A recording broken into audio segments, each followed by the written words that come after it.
আবু হুরায়রা রাদিয়াল্লাহু তাআলা আনহু বলেন, রাসূল সাল্লাল্লাহু আলাইহি ওয়াসাল্লাম বলেছেন, তিনটি কাজে মানুষ বেঁচে যায়, তিনটি কাজে মানুষ ধ্বংস হয়ে যায়।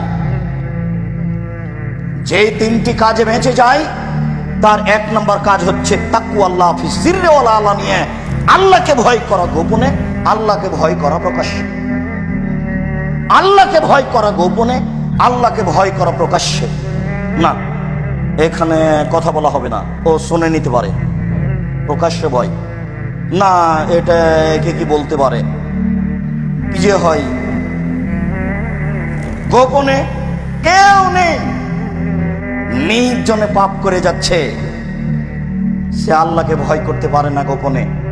সত্য সত্যই যদি মানুষ আল্লাহকে চিনত, তাহলে গোপনেও ভয় করত, প্রকাশ্যেও ভয় করত, কেননা তার চলাফেরা হতো ঈমান দিয়ে। ঈমান যত বেশি হবে পাপ তত কম হবে, ঈমান যত কম হবে পাপ তত বেশি হবে। আল্লাহ তাআলা বললেন, ইন্নাস সালাতা তানহা আনিল ফাহশাই ওয়াল মুনকার ওয়া লাযিকরুল্লাহি আকবার, নিশ্চয় সালাত মানুষকে অশ্লীল কাজ থেকে দূরে রাখে। আল্লাহ তাআলা বলেন, নিশ্চয় সালাত মানুষকে পাপের কাজ থেকে, অপছন্দ কোথাও কর্ম থেকে দূরে রাখে। তো একটা মানুষ সালাতও আদায় করে, জেনাও করে, একটা মানুষ সালাতও আদায় করে, বিড়ি তামাক জর্দাও খায়, তাহলে এটা কি করে হলো? পাপও করে, সালাতও আদায় করে, এটা কেমন হয়ে গেল না? অথচ আল্লাহ তাআলা বলছেন, সালাত মানুষকে পাপ থেকে দূরে রাখে, অশ্লীল কাজ থেকে দূরে রাখে। হাজারো পুরুষ নারী জেনায় লিপ্ত আছে, সালাত আদায় করে। হাজারো পুরুষ নারী সুদ ঘুষ খায় আর সালাত আদায় করে। হাজারো নারী নগ্ন পথে চলে, তাহাজ্জুদ পড়ে। তাহলে কেমন হয়ে গেল? জি, সালাত আদায় করে বটে, কিন্তু ঈমান নেই।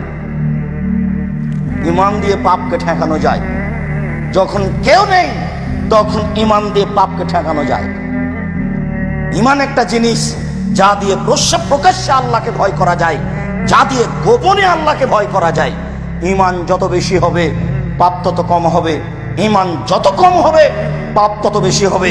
যখনই সালাত আদায় করার পরে দেখবেন মিথ্যে কথা বললেন, না ঈমানের ঘাটতি আছে, একা একাই বলেন, ব্যাপারটা কি, এটা বললাম কেন? যখনই কোনো অন্যায় কাজ করবেন তখনই মনে করতে হবে ঈমানের ঘাটতি আছে, ঈমান কোনো কাজ করে না, আমি এটা করলাম কেন? আমাকে তো এটা ঈমান দিয়ে ঠেকাতে হবে। এখানে থেকে আমার হাত ধরে টানবে না, না না না না, এটা করছো কেন, এইরকম তো হবে না।